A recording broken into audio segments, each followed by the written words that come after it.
Forum every Also Tuesday. supporting business. That's the whole point of the training. Okay, we have Is that you train the we have authorized. You So that remove there's the issue. is called Regional Director of the Bureau of Internal. Good morning.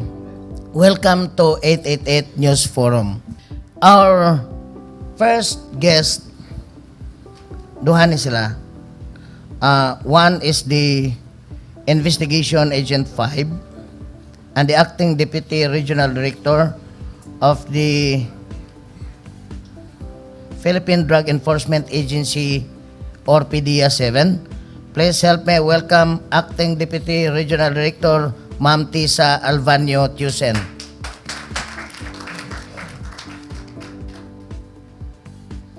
And kauban ni Ma'am Tisa Albanyo Tusen, ang Public Information Officer sa PDEA 7, Ma'am Lia Alviar Alcantara. Our third guest is a former head of CITOM, City Traffic Office Management. Now, he is the head of the Land Transportation Office or LTO 7. He will talk about the illegal e-bike, illegal habal-habal, eradication of fixture, and other events in the LTO. Please help me welcome LTO 7 Director Victor Emmanuel Kaindik. Our fourth guest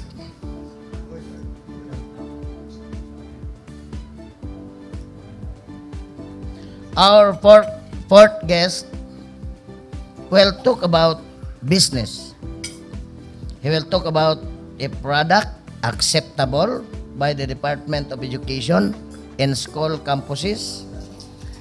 Please help me welcome businessman Noel Velasquez. Sir Noel? Okay, our fifth guest is from Singapore. He's from Hong Kong. Sorry. He's helping the Philippines clean the environment. And he is with Sea Knights in Talisay City. He is with Hong Kong Ghost Nets Warriors. Please help me welcome Sir Harry Chan. And our sixth guest is a whistleblower. He ran after crooks in government. He was filing several cases against government officials, and most of his cases landed in Sandigang Bayan. Please help me welcome Mr. Whistleblower Chris Saavedra. Okay, so dito maglangan atong kuhaan og opening statement ang atong mga bisita starting from Ma'am Tisa Albanyo Tusen. Good morning to everyone. Sir, thank you for inviting us. And we are from the Philippine Drug Enforcement Agency, Regional Office 7, representing our Regional Director, Director Wardy Gitalia, sir. Okay. Ma'am Lia Alviar Alcantara. Good morning, Sir Elia, sa atong mga suki diri sa 888 News Forum. Mayong buntag. Salamat, Sir, ha, for inviting us again. Suki dyan mi diri sa 888 News Forum. No? So, if you have questions regarding the agency and our programs, we will be very much happy to answer your queries. Thank you. Okay, Director Victor Emmanuel Kaindik. Mayong buntag sa tanan. Our pleasure representing the Land Transportation Authority or the LTO Office of Region 7. Looking forward to a very productive morning with all of you. Daghang salamat. Thank you, Sir Vic. Arita ni Mr. Harry Chan. Thank you very much on behalf of my team and Sea Light. We're so delighted and honored to be here today to share my experience, our experience about the GhostNet. Okay, As you know, that I'm a GhostNet warrior, and then I'm 66 now, and I'll be 67 soon. But I will still fight on. Thank you. Aritan ni businessman Noel Velasquez. Thank you, Brother Eli. Good morning to everyone. Would like to acknowledge also Brother Eli for inviting me here, and to our friends in media, and so with our associate in the company. Thank you for inviting us here. Okay, aritan ni whistleblower Chris Saavedra. Well, thank you very much for inviting me again in this forum, and I would like to, for those people who are not aware of my existence in Cebu, I had been a whistleblower for the past 16 years. I'm now 77 years old in the pre-departure area. Okay, thank you, Sir Chris. Balikan ta ka, karutoton. And now, niya naman ang atong alternate host.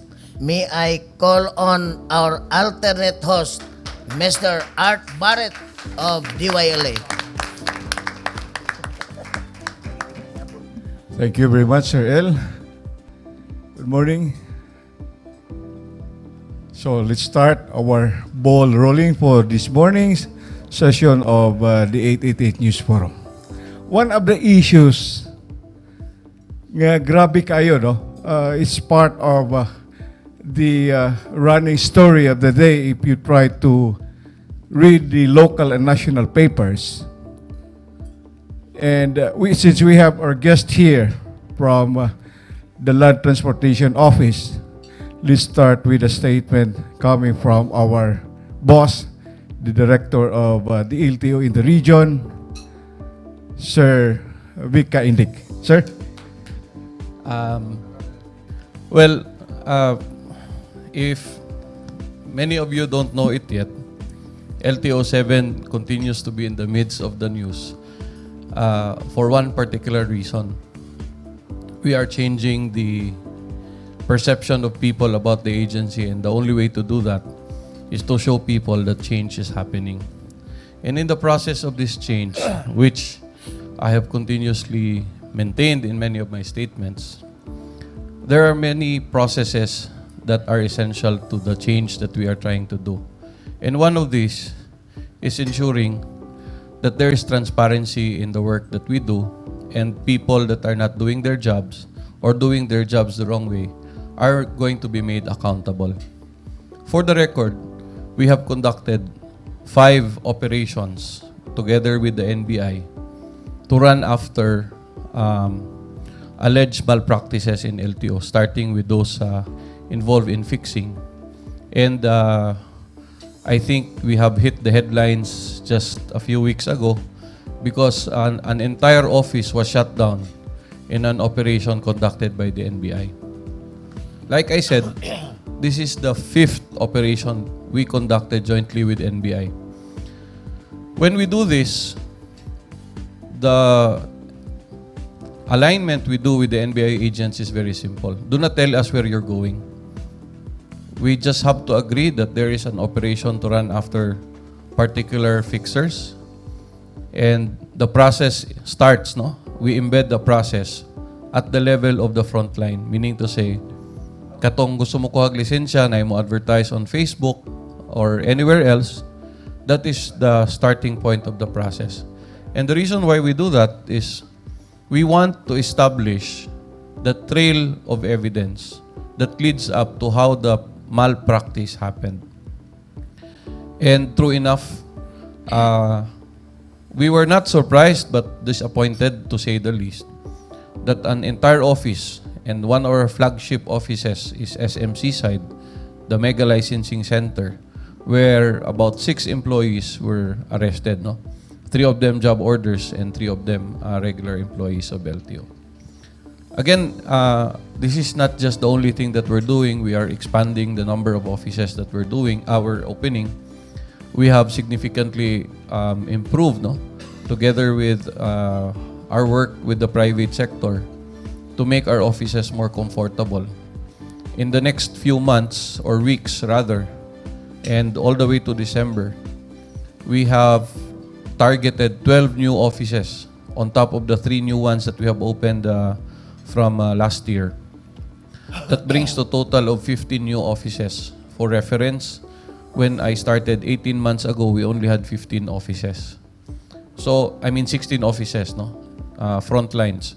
So if you double that number, we are hoping that if the number of transactions are constant, that would significantly reduce the number of people doing business in any particular LTO office. And having said that, that means ma-reduce po ang crowded nga offices. What this basically translates to is that this should discourage anyone from dealing with fixers. Now, I cannot say whether it was a deliberate attempt in the past, but LTO offices in the past would always be chaotic. And chaos is the primary ingredient for corruption and fixing, when there is no transparency in what people do. One of the things that made the operation in SMC side very easy to do with NBI, because they could not hide what they were doing. Our counters were open, no? So everything that they were doing were easily documented by the agents, including how they fabricated the answers that was going into the answer machine, to the encoding of the name of the person that had his license fixed, no? So dali kayo nasakpan simply because our offices are now more transparent physically, and in a manner of speaking, we have increased the transparency in how we do things. This is just one among many things. It's a painful process of transformation, and in that process, it is obvious that there will be people who will get hurt along the way. So, to those who are observing what we are doing, we ask for patience, because one of the more prominent commentators and opinion makers in Cebu, the default statement is, "Wa ba day ka kibaw?" Ana, of course, kibaw ko ana. But in government, it's not easy to prosecute the wrongdoings of people. We are protected, or at least people are protected by rules of court. People are protected by civil service rules, no? And establishing guilt is where you are now. If you are running after those who are doing the misdeeds, the burden of proof will always continue to lie on who is making that accusation. And so if you're trying to catch them, we have to make sure that the trail of evidence that we build is bulletproof. So, I could go on all day to talk to you about what we're doing, but in terms of numbers, we are very happy. Our revenue has grown. Our apprehensions have grown by 3 times. And most importantly, the number of licenses we have issued year to date has declined by 10% versus last year. And why you ask that is good? Because that means we are more strict in issuing a privilege that is granted to citizens, not a right. Daghang salamat. Thank you very much, Director Vic Kaindik. And talking about issues on graft and corruption, earring government officials or public servants, our regular guests in this forum, Sir Chris Saavedra, will talk and discuss more on issues about along this line. So may I give the floor to Engineer Chris Saavedra. I would like to congratulate our regional director of the LTO for the job well done, because because I know he's capable of doing it. In fact, in my campaign against corruption, I never included his agency because I know he can handle it. And now he has performed his duty, and we would like to give him a round of applause, please. Now, as what I've said, I don't hold punches. No, everybody knows I campaign for La Villa, and I'm in favor of Gwen Garcia to take over the provincial capital. But it doesn't mean that if ever I have to back up these politicians, I will exempt them from my campaign against corruption. And I never ask for favor or any position from these politicians, because when my time comes to protect the interests of the people, when they misbehave, I have to file the case against them. And I would like to ask the media now to ask questions from me. What information do they want to know about these issues now being published in the papers about the blacklisting of WT, about the building that was constructed by Davide, about the Kawit contract with Yuri, about MCAA that you have seen in the YouTube? Please ask questions because I know it's out there now. Everybody is talking about it now. I am the only person in Cebu who can give you the right answer, putting aside politics. Because all of these things are happening because of politics and money. Me, I file my case in behalf of the people of Cebu and the people to protect them from people who would like to just get rich out of the taxpayers' money. I will be able to answer you very, very, very, very precisely what is supposed to be answered and to be done. Please answer questions because I know everybody is aware of this already. About WT, WT is going to be blacklisted. Now, I will explain to you how it is going to be done. There is an RA 9184 guidelines of how to do it. It is before bidding and after bidding. Now, I would like to point out that the action of Attorney Mantiquilla, I hope I did not mention his name wrong. He said that the violation of WT was during the construction of the CICC, which is wrong. We can never blacklist a contractor from violations that was done before. It has to be from the present bidding issues that is being considered as a violation. So what are the violations of WT on the bidding for the 20 stories of the bid? During the bidding. During the bidding, WT submitted documents that did not qualify him to be able to be awarded the 1.3 billion project because the law requires that he should have a performance of or completed project accepted of at least 50%, 700 million. And what did he submit? He submitted 3 projects that he has done. It is on record. One is the Karkar, which is only 300 million. The other one is the City Hall of Karkar, of course, 300 million. City Hall of Talisay, 300 million. And the building he owns at the PhilHealth, which is 300 million. The law says that you have to have one project only, not add all the 3 projects. So on this issue now, he is disqualified, but he submitted it in collusion with the BAC, which is under the BDS administration, awarded the contract to WT, and that constitutes a violation of the bidding procedures. And also, there is also a collusion, and also WT should be blacklisted. And the legal office of the provincial capital is wrong because they are using the transaction of the CICC, which I filed the case also. And it is wrong because that has been dismissed already. And that might implicate the governor. We must remember that the transaction of CICC is 850 million. 600 million or 500 million is the actual construction. 270 million, of course, is a construction but done by WT without contract, without appropriation, without bidding. He was able to collect 57 million, something like that, through Quantum Meron. So this is something that is, again, I think is wrong.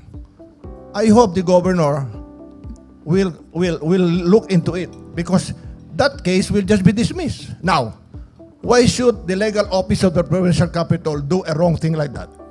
Are they trying to extort money? Are they serious about the case? Are they just trying to put up a case so that somebody will come up? So I don't like it. It is not really the reason why I filed cases against government officials, because it's the lawyers that does not know what they're doing. Like the governor. The governor, when I saw her before the election, told me, Chris, why did you file a case against me? Well, there was something wrong with your transaction. So it only shows now. It is not the fault of the governor. It's the fault of the legal officers who advises the governor or the mayors who made a mistake because the lawyers doesn't know what they're doing. Maybe they just bought the license. Let's Like just what- kill the lawyers, Mr. Chris. Yeah. So I'm not to be blamed for this. It is the lawyers that are making the mistake. You see? I'm just doing their job. In fact, I am just doing the job of the COA. You know, the COA now is post-audit. Before it was pre-audit.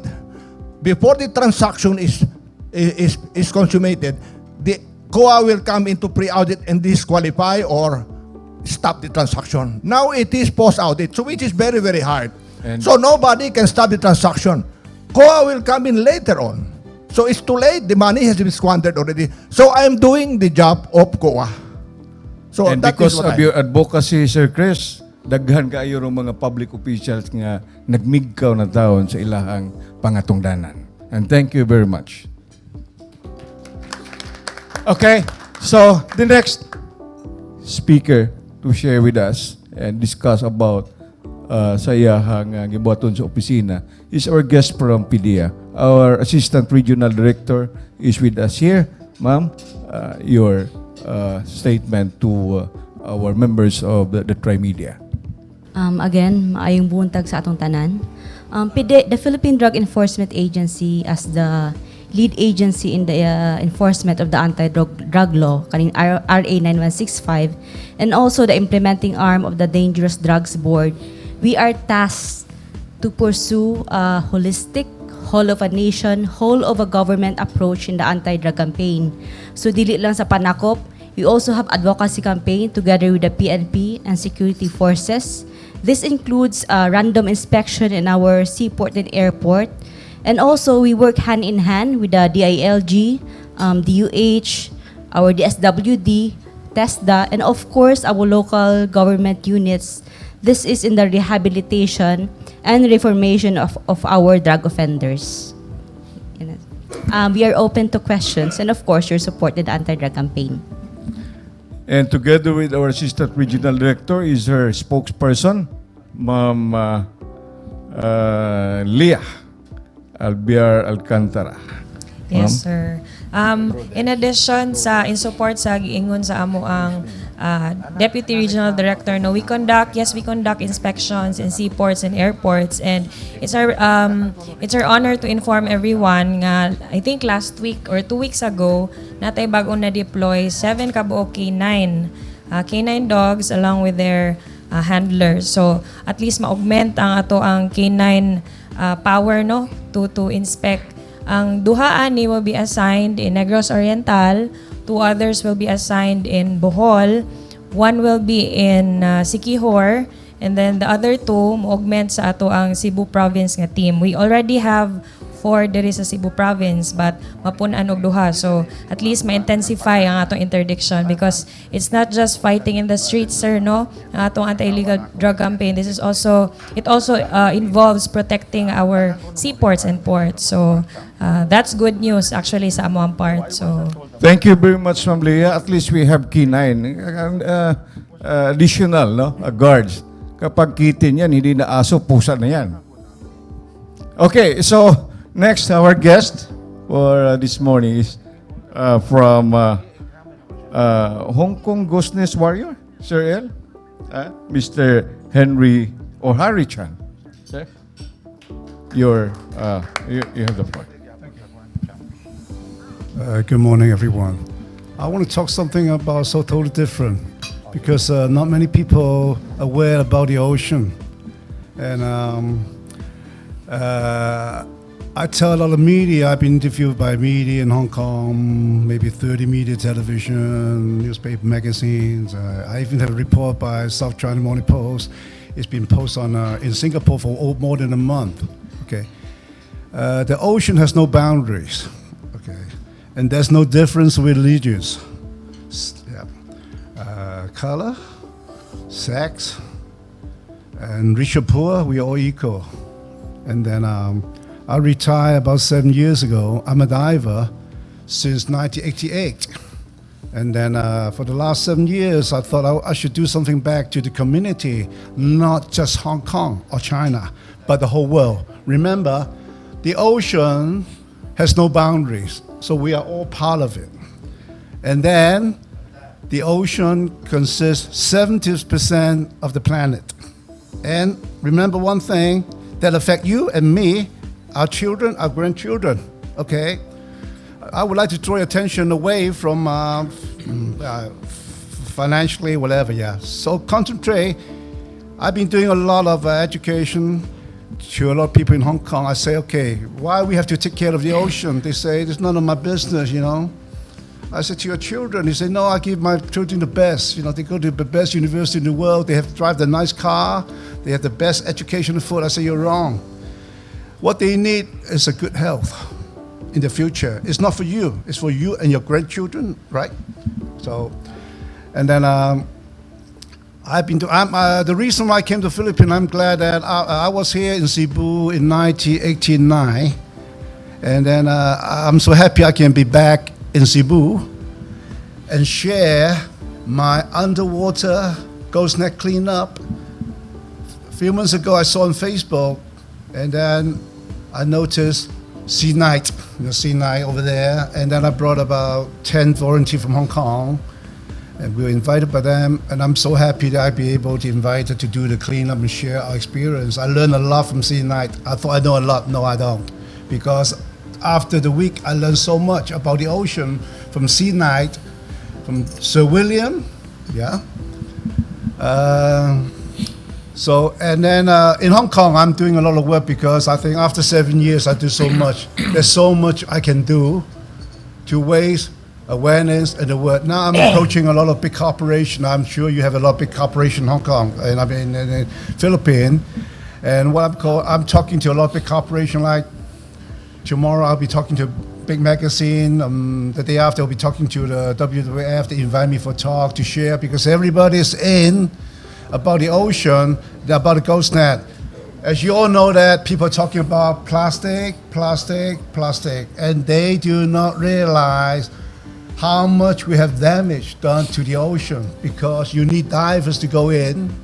And I'm so glad after I've been talking to C9, they support a lot of grassroots children, the poor children, to learn diving, to take care of the ocean. It touched me. I'm only 67.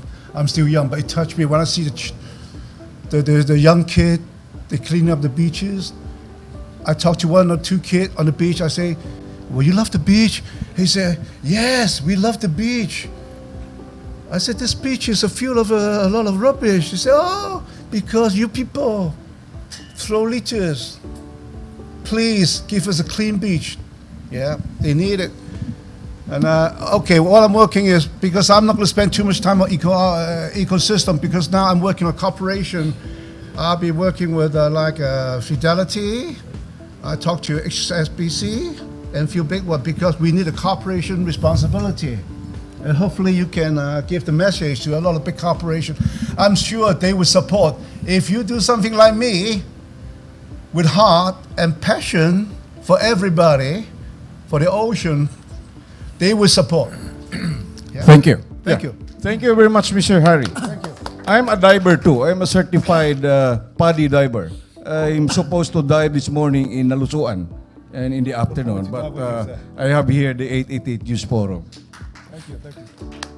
Okay, next our guest is Mr. Noel Velasquez, and he will share with us, will talk with us regarding the launch or newly approved product of the Deep Ed, or this is I think endorsed by the Department of Education in exchange of the cola or soft drinks being sold in the different schools, no?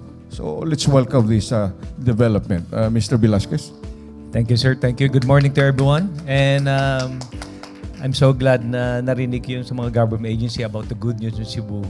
Actually, I fall in love Cebu 28 years ago. I'm Tagalog actually. I'm from Manila. Then I was single when I arrived Cebu, and I saw Cebu how Cebu developed through the years, and we decided to reside in Cebu. So and I met my wife also, a Cebuana. So a lot of people ask me, Noel, paano kayo nakita ng misis mo? Ang sagot ko lang ay simple lang. She saw my picture, she flew to Manila and looked for me. No, just a joke. Okay. But she's a Cebuana. And my company, NV Holdings, is a group of companies actually. The headquarters is based in Cebu. So we've been here doing the business for the past 8 years. Now, one of my passion, because I'm a registered nurse by profession. I'm not a chemist, by the way. I'm a nurse by profession, but I know how to formulate product. Chemist ako in the sense, chemist umaasa. So, chemist. Alright. So, one of my passions to formulate, last year, about almost over a year ago, I was able to formulate a green tea iced tea. Because we Filipinos, we love iced tea, which is the color brown. Okay? So whether it's a brand L or brand N, it doesn't really matter. But so I decided to formulate a healthy iced tea, which should be green tea, not the brown one. So when you say healthy, it's not just healthy, but it's refreshingly healthy. Because it inspired me because my father has diabetes already. It is an acquired diabetes. The culprit, very simple. When I was in high school, hindi mawawala sa tatay ko every time we eat our meals, yung orange na powder juice. I don't want to mention the brand, but that's his favorite.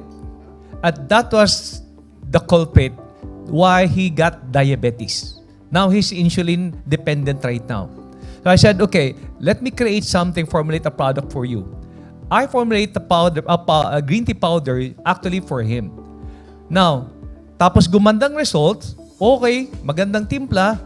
So, it took me 7 months. I let the kids ang pinatikim ko. Kung masarap o hindi. Pag sinabi ng bata, tito, masarap, okay. Ibig sabihin, pag masarap sa bata, masarap na rin sa panlasa ng matatanda. So, dun po, and this is already in FDA approved. If you notice po, may kulay green ho dyan na drink na katabi ng orange. Yung orange, hindi ko alam anong flavor, no, basta orange. Alright? Ito po yon. At nakita niyo po yung poster nandyan. And I can assure you, I'm using a 100% green tea powder from Japan. Now, the brand name is Nuero. This is the Japanese name of my name, Noel. Okay, Nuero. Alright? So, we introduced this in the market just only this year, February. So, this is already, most of the restaurants right now in Cebu are already serving this.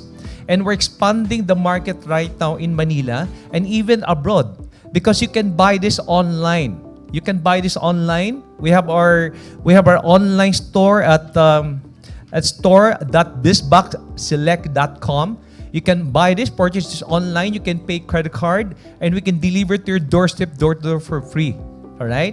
And at the same time, the reason why we introduced this to the school, because according to DepEd, there's an executive order from DepEd that they don't allow any soft drinks or any beverages na mataas ang sugar. It's really bad for children. That reason why there's what they call that small children that already have diabetes already because of too much being soft drinks. Did you know that before, nung allowed pa ang soft drinks sa school, the soft drinks company sold millions of bottles of soft drinks every day in the whole Philippines. Could you imagine? That's why what happened to the young kids right now, they were able to acquire diabetes already at a very young age, which is not good for as far as Department of Health is concerned. So and right now, the executive order, Mr. Velasquez, does not cover only cola, but likewise other beverages, those junk foods. Yeah, junk food, sold junk outside food. the school. Exactly. So that's the reason why I was also motivated because I wanted to share my expertise, my knowledge about how can we prevent all those illnesses. Because a lot of drinks right now, we Filipinos we love to do bottomless. The bottomless thing. Eat all you can, drink all you can. So I think there's nothing wrong if you're gonna drink this Nuero iced green tea for bottomless. There's nothing, I can assure you. This is 0 calorie because this is sweets. Yes, I'm sure some of you have tried this. Matamis, this is sweets. But don't worry, your calories will not go up. Your blood sugar will not go up because I'm not using a table sugar or the white sugar. We use just stevia. Stevia, the most healthiest form of sweetener right now, is accepted by the US FDA and so with our local FDA right now. So that's one thing I assure you. I don't want to talk about this can cure cancer. It's just a healthy, refreshingly beverage. Kaya sabi ko nga sa Tagalog, bakit ka pa iinom kung ano-ano dyan, ikakasama ng katawan mo, etong Nuero Iced Green Tea na lang. Kasi refreshing na at very healthy pa. So Thank you later very on, much, Mr. Velasquez. Salamat And I po, sir. hope, Salamat. You supply us with all year round drinks for our No problem. weekly I can program. do that. I And can we do can that. market your products. Thank you, Not thank you. only in Cebu, but in the entire Visayas and Mindanao areas. Okay, so members of the Trimedia, guest Rico Osmeña, Serge, welcome back. Serge Angcahas here, Espina, and the rest of our members of the working media. Okay, Mr. Osmeña. Good morning. Rico Osmeña from Daily Tribune newspaper. First, kay Mr. Engineer Chris Saavedra. I think you filed the case before that 20-story building was bidded out. No? And I would just like to ask the update, Engineer. Secondly, is for LTO. Sir, ang e-trikes is already expanding operation here. How do we monitor this? And thirdly, for PIDEA, so far, how do we assess our barangay anti-drug abuse councils, which is basically the grassroots level of our monitoring against our campaign against illegal drugs? Thank you, Sir Rick. So let's start with Engineer Chris Abidra to answer the query. Yes, I filed this case last February 19, 2018, 19 against, this is an amended supplemental complaint to the request for investigation last January 28, 2019 by the undersigned with the Visayas Ombudsman. Yes, I filed the case, and what do you want to know, Rick? Yeah. Well, the update here is it is now under fact-finding evaluation by I received a letter. It was approved for fact-finding in a matter only of very few months. You know, it's a miracle because my previous cases lasted for 10 years before they acted on it. But this case was acted only by the Ombudsman within 3 or 4 months' time. Now, I believe, you know, projects like this, before the election, if it is implemented by politicians, it's fundraising. It's fundraising. And it is very obvious that they want to raise funds for election. Very, very obvious. So, I filed this case because there was a violation of the law in the bidding procedures. It's not because I am with Quint Garcia, I am with Tomas Osmeña or Balabella or whatsoever. No? Whenever I see a violation of the law, I file cases. Because it is through the violation of the law that they will be able to cheat and rob our money and get our taxpayers' money. So what are the violations of these bidding procedures? That they awarded the project to WT when WT is not qualified. This is in violation, or this defeats the purpose of the bidding procedures under RA 9184. So if WT was qualified, I would not be filing this case. So that is the reason why I filed the case. Well, others are raising the issues on other issues they wanted like politics and others. So that is how I did it with the project of Governor Nabide. Thank you very much, Sir Chris. Now, Sir Vic, your answer. Morning again. Thank you for the question. Let's make a distinction on the what we would refer to as e-trikes. No? There are e-trikes that are properly accredited by the DTI, by the DOE, by the DNR, and subsequently with LTO, that can be registered appropriately as e-bikes or e-trikes. No? So these are what you call vehicles that can be legally registered, meaning to say that they have undergone the proper processes for accreditation, and eventually the government will recognize that these vehicles can be registered. So that's the first kind of e-trike. The other kind of e-trike is what you see on the roads of Cebu City and many other small cities today. These are the e-trikes which are classified when they were imported as toys. Kanang gipangbaligya as downtown. Toys ang classification, ana. So, we have been, I'm glad also that Sir Elias brought to everyone's attention, to mainstream media also, the issue of e-trikes, no? Because we are struggling to explain to everybody the concept of why an e-trike is not supposed to be on the roads, or the kind of e-trikes that we are prohibiting to be on our roads. Duha man na, ang pwede ug ang dili. Na ay mga e-trikes nga mahimo nimo i-register. No problem with that. But even with that condition nga katong mga e-trikes nga mahimo i-register properly, they are prohibited on national roads. Let us go back to who has authority over tricycles. Tricycles can be properly franchised by local government units. But they are prohibited from going into what you call national roads or major thoroughfares. And because of that, they are allowed to operate only on very specific roads. So again, pwede ma-register, and if they do run in the roads of the municipalities or the local government units, they must secure a franchise from the LGU. So, usa na ka condition. Now, if it's being used for private purposes, they can still run the roads but not on national roads because they are prohibited. Then, you have the other problem, which is the e-trikes classified as toys. The ones that are being sold for 15, 16, 17,000. The ones that are being sold in the malls, and the one diri dapit sa lane, no? Borromeo, Luyo, anang kuan, daghan diha, no?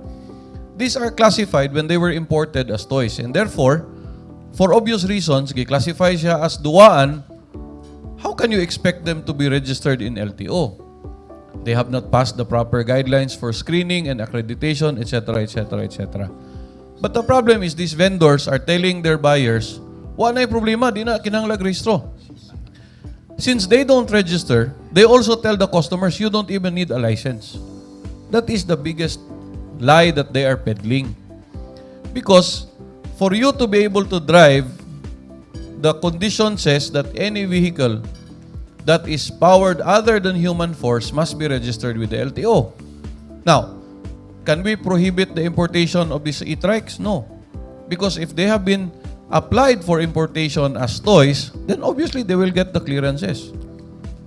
Ganing mga duwaan sa bata nga naay motor, kanang mga auto-auto nga naay electric nga motor, parehara na sila gi-classify ng mga bikes. Ako po tana, will you allow the motorized cars being sold in the malls or in the toy shops to run around the city? Of course you will not allow it. But these e-trikes are classified by their importers and sold by the whoever is dealing them as regular bikes, no? So dili na siya tinuod. Now, why are we objecting to this? One, because they pose a very, very strong safety risk to not just the ones that are using them, but also the people around them. Second, they are being used to convey passengers, which makes them illegal, double illegal. Third, people assume that just because they are able to purchase these bikes freely, that they can use them anywhere they wish. No? You have senior citizens, for example. We accosted a senior citizen couple who were riding in tandem one of these e-bikes in N. Bacalso. So we had to impound the bike. And they were so mad at us, they were cursing us. No? Pero ting pamalikas na mo. Kay senior citizen ko no, anong lisod-lisoron. Mas may na lang ko nung mag-e-bike sila kaysa maglakaw sila. That is not my problem. Because if somebody bumped into them, kinsa may na liability. Wa man sila insurance, di man sila registered. Wa po sila lisensya. So, we have to balance what is allowed by law and what is what you call general public welfare. So, kanang mga namaligya din ha, we already talked to DTI about this a long time ago. And I think DTI is already starting to take action on this. Kana ilang pagpamaligya, per se, dili na illegal. Pero ang ilang pag-misrepresent, kana siya, illegal na ilang gibuhat. And we're trying to understand how we will settle that issue with the dealers. But those who are buying it, I'm sorry to tell you, once your motorcycle or tricycle gets impounded, it will be subject to the same rules of impoundment. Now, since you are not the registered owner, you have no proof of ownership, we will not release your trikes. Maklaro ta. Inaka-impound ana, imo sa nang i-prove nga ikaw ang owner. Wa man na registrasyon mo pangan, ano ako na i-release nimo? What is your proof of ownership of those bikes? Your receipt? I-prove sa nga ana siya registration. Otherwise, we will not release it. So, we will be very serious about this because it is risking the lives of people every day. So, I hope that settles the issue and the matter is clear to everyone. Thank you. Thank you very much, Sir Vic. Before na to pasultion ang Assistant Deputy Regional Director, I would like to acknowledge the members of the Sea Knights. No? Please stand up to be recognized. So, our volunteer groups from... Sir Art, ang, Yes. ang Sea Knights, doon na sad sila ikauban nga si Mr. William Villaber, marine biologist ni. Unya, siya mo'y tag-approve sa kanang tanan nga mga application sa mga marine events. Kauban sila ni Mr. Harry Chan. Okay. So, welcome to Pwede ba- 888 News Forum. Pwede ba before si Ma'am Tisa, atong pasultion si Sir William Villaber, what is Sea Knights and unsa may ilang contribution to nation building? Okay, Sir Biliber, members of the Sea Knight, we have also a member of the Knight of Columbus. Okay, good morning everybody. My name is William Villaber. I am a pioneering graduate of marine biology from University of San Carlos. Actually, when I finished my course undergrad, the title in my diploma is just BS Biology, then major in marine biology.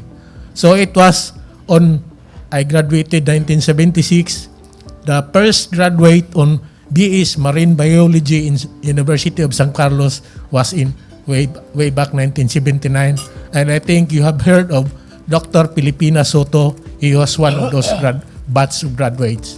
So that's on my personal aspects. Now, let me talk about the Sea Knights. Silliman University came first before San Carlos. The marine bio of Silliman University by I think Dr. Angel Alcala. I think so, sir, because it was only when the marine German professor, doctor in oceanography, that introduced marine biology in University of San Carlos. Do you still maintain your marine bio lab in Silot Bay or Silot Lagoon until now? That was the biology department, but the most of the subjects now in marine biology is in Maribago. I mean, beside Maribago Blue Waters, that's the UEC Marine Station. Okay. That's where we had our Continue, field sir. work. Yeah. So about marine, I mean the Sea Knights. We the group is a faith-inspired volunteer group organized by one of our member press. That's why we are called faith inspired because we're trying to promote with our slogan here that we don't own the sea, we are merely stewards. So that's what we are trying to practice. So basically, we have most of our members are professionals, but because of just the love for nature, I mean the marine nature, most of our members are divers. So we got to be organized in Talisay because that's where we operate. We came to be sea knights in one of the identified reef in Talisay, which probably most of the people are surprised that we have coral reef in Talisay, because the coral reef we have in Talisay is offshore. So like the one we are working now, it's 1.8 kilometers from Poblacion Beach. And the rest is a bit nearer, around 1 kilometer away from the shore. So during we as professionals, we get together only for diving activity, clean up activity in the reef only on Sundays, because most of the people have their 8 to 5 work Monday to Friday. So now with the coming in of this Hong Kong guests that we have, it's because in one of our clean up activity in the coral reef, we found some ghost nets. Actually, these are the drift nets that got entangled to the coral reef, and the corals are very sensitive to light because without light they will die. So with that condition, we really have to work fast in removing the ghost net that was entangled in the reef. So we do it every Sunday, and then we have also documentation of what we're doing. So we have a Facebook page. So one of our members posted it in our ghost net activity, and then it was picked up by Mr. Harry Chan, who is also very passionate about the ghost net. So that's why they came over to help us. So in one of our activity, after removing the nets in the reef in Talisay, I told them that with your presence, it saved us at least 4 consecutive Sundays in removing the nets, because for us, the regular members, most of the time, 7 divers, we can only do that much in removing the nets in the reef. But with the coming of the Hong Kong volunteers, I told Harry that with your presence, we're able to save at least 4 Sundays in removing the nets. So at least we're giving life to the coral reef in Talisay again. They are also coordinating with the fisher folks, of course, the marginalized fishermen in the area. That's again a problem also with the local government, because we are expecting also assistance with them, but then they did not make any move, because we already had our organization accredited with the Talisay City government, and in our desire that we will be cooperating and helping the government in whatever we do in the marine area of Talisay. Yeah, because there are also a lot of organizations, like for instance, the one operating in Tanyon Street, Oceana. So Yes. they have a lot of volunteers organization in the locality. So covering how many municipalities in the southern part or northern or western part of Metro Cebu, Cebu. as well as the other side of Negros Negros Oriental, Oriental and Occidental. And likewise, in the southern corridor, we have Adobos, Argao, Dalagit, Alcoy, Oslob, Santander, Buloon. They have also a lot of Fisher Fox organizations operating or helping in their program. Yes, sir. Actually, I once worked with the capital under PINRO. So the one you mentioned, Adobos, is just a clustering of towns to at least to to facilitate in the implementation of the CRM project in the whole province of Cebu. But then in the Adobos, that's the only active cluster for now. The rest are dormant. So the PINRO side of the Cebu capital have to wake them up again so they can do their job in the coastal environment of the Cebu province. Thank you very much, sir. Ma'am Tessa. Thank you for the question, sir. Our barangay officials really plays a big role in the anti-drug campaign. Ang dako kay sila makatabang sa atong kumpanya against illegal drugs, considering they are the one who are immediately in the community and they are the one who can efficiently and effectively identify the drug personalities in their areas. And if they could efficiently identify those personalities, the other government agencies, PDEA, PNP, DOH, and other agencies can give the proper intervention to those personalities. So nadiha ang atong pandakop. And if kaya pa, we can rehabilitate and reform those personalities with the help of the local government units. Because of this, their vital role, isa sa parameter sa barangay drug clearing program is the active involvement of the barangay officials in the anti-drug campaign.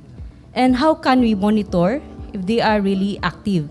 Last year, there is the joint memorandum circular between the Dangerous Drugs Board and also the DILG. We have an annual audit of the functionality of not only for our Barangay Anti-Drug Abuse Council, this includes an audit on the functionality of the city or the Municipal Anti-Drug Abuse Council and also the Provincial Anti-Drug Abuse Council. Ma'am Tess and Ma'am Layla, our spokesman of the PDEA. Yes, You have sir. something to add, ma'am? Yes, sir. I just like to add na since the audit was actually created last year lang by virtue of DDB regulation, joint memorandum between DDB and the LG 2018-01. The first audit was murag trial phase pa lang to siya, sir, to give kaning mga nag-struggle nga addicts a chance to improve themselves. But as per DILG, the audit that we'll be conducting this year, naanagid siya corresponding penalties if reward and penalties, both reward and penalties sa katong performing na addicts and sa katong non-compliant nga addicts. I see. One of the alternate hosts here, ma'am, Attorney Paul Clarence Ominal, are always asking, nganong di magid mahurot ang drugas, and then at the same time, he is also throwing this question to the members of the media nga unsa man kunoy ato ang frequency on disposing mga confiscated drugs nga wa ba ni magbalik-balik or recycle ba ni sa atong mga kapulisan. So mo na usa nga ngayon nga PDEA should look into kay sa una klaro man kaayo nga humagdako pila ka kilo binulto sa nga gibutang o gilabay nga do sa mga kining facilities nga to adiddo gitunaw, something like that. Yes, sir. Thank you for kana nga questions, sir. It's always asked sa AMOA and sa PNP. We would just like to assure the public na it does kanang murag recycled.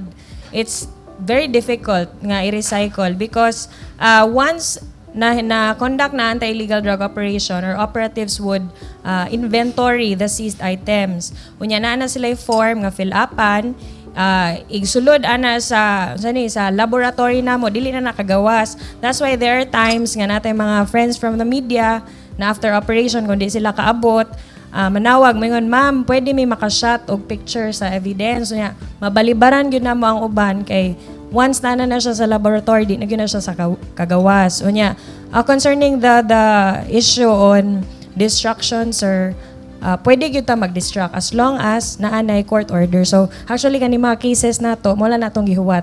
If naanay court order from the judges, pwede gyud nato i-distract ang evidences. Okay, how about those substances deposited in the bulk sa mga korte na to? Naagihapon mo access ana. Kay what takibaw, court employees will just sneak in or sneak out those mga binulto dito o niya sila na magbahin-bahin. Actually, sir, under RA 9165, PDEA should have possession of all confiscated items. So, wala tayong mga seized illegal drugs nga naa sa court. Naagi na nato or sa PNP kay naman tay memorandum of understanding with the PNP nga if dili na mo makiter, especially naman sila gi-conduct ng ilahang anti-illegal drug operation, pwede sila didto mo keep sa ilahang laboratory. The same process ra gihapon sa amo. To PDEA. Doon na natay kuan ma'am no kanang kanang examine sa madakpan nga Cebu. Nga dili na ipadas Manila. So it's only here. So inigdakop, i-examine na siya. Yes, Sir Elias. Natay machine ka nang for actually in the entire Region 7 magkitalay na ana nga machine. GES something. Sorry kayo, nakalimut ko So, sa wala na sa name. second opinion. Wala na, sir. Kana nga Wala machine, it's very expensive. Mga around millions ang worth ana. It's really accurate, good. GCMS, ma'am Tess. Kay di mo GCMS. ganito po sa una ba nga Chinese couple, pregnant pa ganitong babae, nadakpan unya with $20,000 with shabu, bulk of shabu, and then pa-examine pa sa I think PDEA in Manila. front of GMA7, ABCBN, in front nako sa Freeman o sa Banat News, ningon positive. And then when it was sent to Manila for confirmatory test, na negative man. So nagkatawa ang duha ka Chinese, giuli pang ilang $20,000. So this time wa na confirmatory test. Basta kamo na mo examine. Katong confirmatory na to, Sir Elias, mo na to using the machine. Muna nga, naaman basta masulod na sa laboratory, na sila itawag qualitative and quantitative na test. Magkuha na very small lang yun nga amount sa seized na to. Kay mo matter man na if mugamay ang timbang sa evidence, makuha na ato ang kaso. So, kuha lang na sila very small amount niya, i-test na dito nila sa machine kung mao ba gyud nga substance. So, I see. after 24 hours siguro maka-release na sila og result. Nya mo na gamiton actually, sir, sa cases nato kana nga chem report. So i-attach na dito. I see. And congratulations sad kay matud pa sa public opinion, nindot ang dagan sa inyong performance. Thank And you, Sir Elias. my next question to Parehas og LTO, Sir El. I think si Chris Abidra magkaibaw na nga LTO head now has political will. ang pag-interview nako sa radyo, ingon man gud si Director Vic Indik nga kaibaw ka Ili, hambugiro mo ko. Ewan ko, di ba na hambugiro? Political will. Now, my question to Director Kendik. With this modernization, I think the local government unit is being involved by the Department of Transportation, and Department of Transportation has attached agencies like LTO, LTFRB. Now, unsay role sa local government unit in terms of modernizing the public utility transport? Nindot kayo na sa nga pangutana, sir. Una sa tanan, if you look at the structure of how our department looks like, no? DOTR, to which we are just an attached agency, there is no specific representative from the DOTR that oversees land-based transport concerns. because ang LTO is focused on registrations and licensing, and partially or at least part of it is ensuring enforcement. No? And another agency which is a board is the LTFRB, mandated to define the franchises and regulate the issuance of public conveyance certificates. So, unlike sa tubig nga doon na gyud kay specific nga agency sa pag-oversee, no? Or sa kahanginan sama ng kaap, no? Ang LTO supposed to be is, well, in theory, the primary agency for land-based transport and regulation. But the thing is, when you talk about integration of public transport systems, the default agency is LTFRB. But LTFRB is tasked with the issuance of the franchises, determining the routes and all of these things. So, naigamay nga disconnect on that aspect. So, there's a gap in that sense, but it's also an opportunity for people. So, if you look at where we stand today, ang role sa local government really is to ensure that they define the local public route plans, no? Public transport route plans. So ang tawagan na ang LPTRP. Now, ani magudi siya ang issue na to karon. Ug taga Highland kagapuyo, mangutana ka, anong daghang habal-habal sa Highland? Og taga interior part ka sa ato ang syudad, diri ka dapit sa Guadalupe, Luyuan na, no? Or ari ka sa Tisa, sa Bukiran. Ngano walay ruta? And the interesting answer to that, you may not believe it, is that no one proposed a route. Now, if you rely on a national agency like LTFRB to oversee that, considering they only have 15 people in the entire region, you cannot expect that LTFRB will prioritize any specific area for their route plans. And the case in point is what happened to Mayor Ahong when he was misquoted about objecting to the presence of e-trikes and e-jeeps. Because when we briefed Mayor Ahong about the role of the local government in determining the routes, nausab yung perspective, siya, kuwang raday ng mga sakyanan na, kung mo na istorya, ha? So, the empowering the local government units in determining which are the areas that should be served, no, for public transport is now a collaborative effort between the local government units and the DOTR.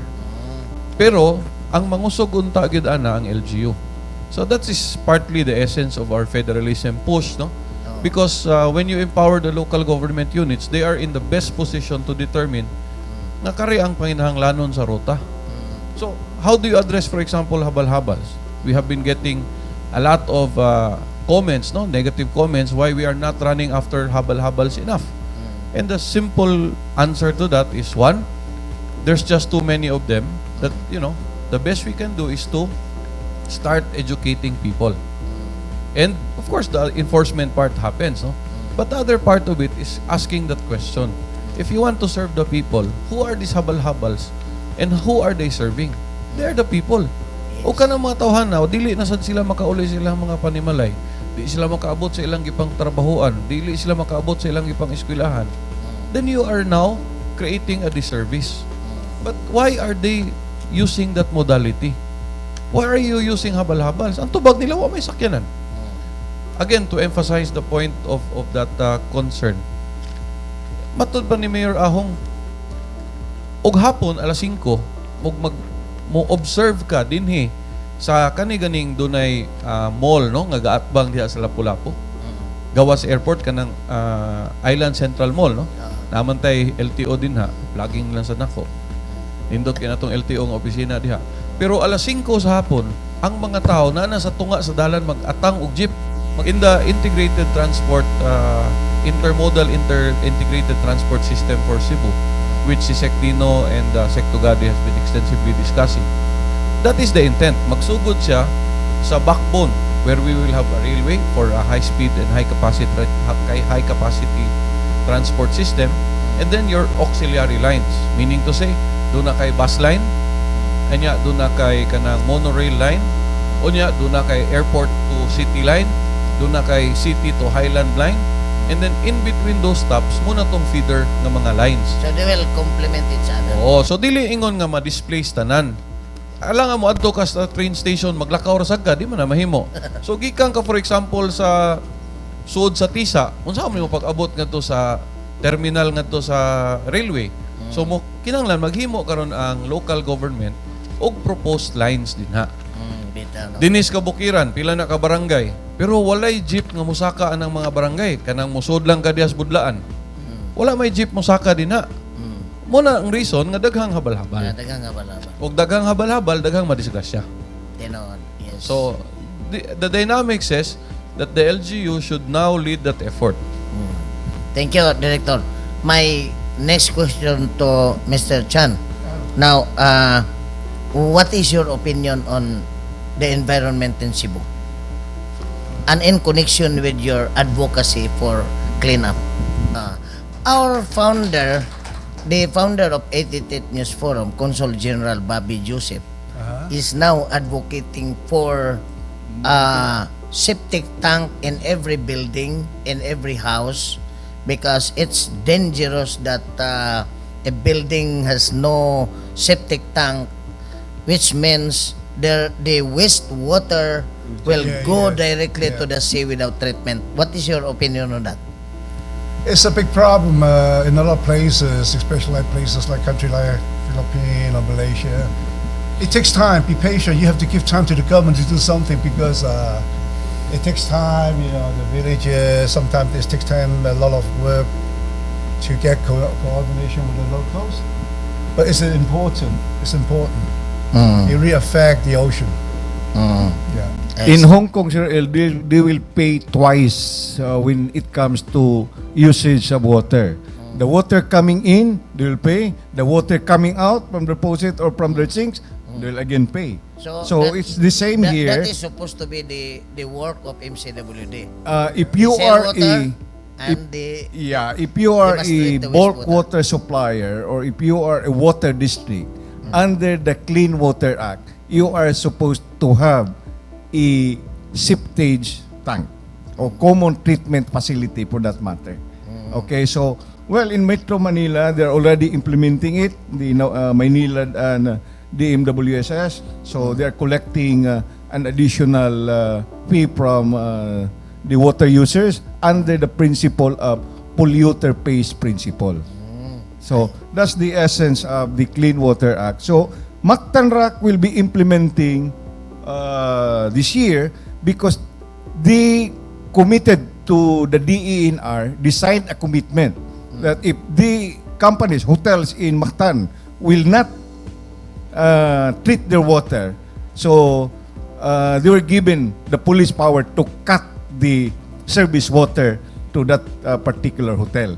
And Mactan Rock says, it's impossible. So you are the police dog. So you're the one to cut it off, not us, because we are a businessman. But then, under the law, kung ikaw mo a water supplier, you are required. So I interviewed Mr. Tumpar the other day. So they'll implement it this year as part of the commitment to the DENR. Okay. And also, Okay. can you have one more minute because I've been working with CNI for the week, and they promised because, as you know, that more and more divers coming to Philippines because I noticed like Bohol, maybe 70%, 80% diver from China. So it would be good if CNI and the government from Cebu, they would set up some kind of like when the people go to dive shop, the dive shop give 1 minute briefing.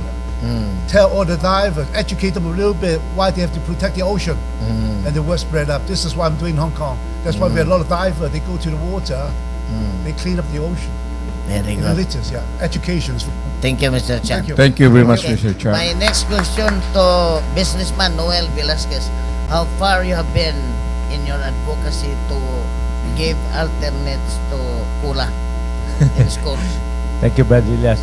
So actually, as I mentioned a while ago, that we just launched this product this year, just February, and I think it's to all the parents watching the show and listening this show also at the same time. I encourage them to educate your children not to drink other beverages. I'm not here to destroy the other brands, but I think kailangan maging mapagbantay ho tayo sa mga iniinom ng mga anak ho natin kasi ho, there's a lot of unhealthy beverages right now in the market and we know that. Kumbaga sila nga nagkakasakit doon sa iniinom, I think it's time for us to really change our brand. Actually, this product is not just about refreshingly healthy product, but I just want to inform you that did you know that every sachet sold, we give it to the foundation. My company also created a novel foundation also. So, ibig sabihin, may advocacy din tayo. Tulungan yung mga bata, mapaaral, at pag graduate sila, I can absorb them to work with my company in the future. So, we can also help the PWD, the senior citizens, the elders. So, mahalaga po sa akin na not just, I'll be hypocrite naman, I don't want to make money, but at least, every time we sold something, as I say, we know that alam natin kung saan papunta at marami tayong matutulungan. So sa mga media partners po natin sa lahat, kami po humingi sa inyo ng suporta ho na hindi ko po to, this is not available in every supermarket. This is only available for those people. Kasi kung ilalagay ko sa supermarket, ang kikita ho, yung supermarket lang. Pero nagbibigay po ako ng isang livelihood program sa lahat ng mga tao, ordinary Filipino, kung gusto na magkaroon, gusto na maging distributor po, maging dealer, reseller, lapitan nyo lang po, puntahan nyo kami sa opisina o pakikontak po si Brother Elias Baquero po para siya po magbibigay sa inyo ng at mabibigyan po namin kayo ng magandang negosyo po at maging dealer po at welcome po kami ng dealer sa buong Pilipinas po. Even abroad po, pwede. And just to let you know that my product is manufactured by Edward Keller. Edward Keller is a Swiss company, mga kaibigan. This is not an ordinary company. They're based in, they have 85 countries, manufacturing plant in 85 countries. So it's not manufactured by the ordinary manufacturing company. It's a Swiss standard quality, but Cebuano-made products. Is that already a halal approved product? Yes, it's already halal and FDA approved already. Thank you very much for everybody. Yeah. Thank you. Okay. Thank you for coming here. Look, it's an honor and a pleasure. Yeah. Hope to see you next time.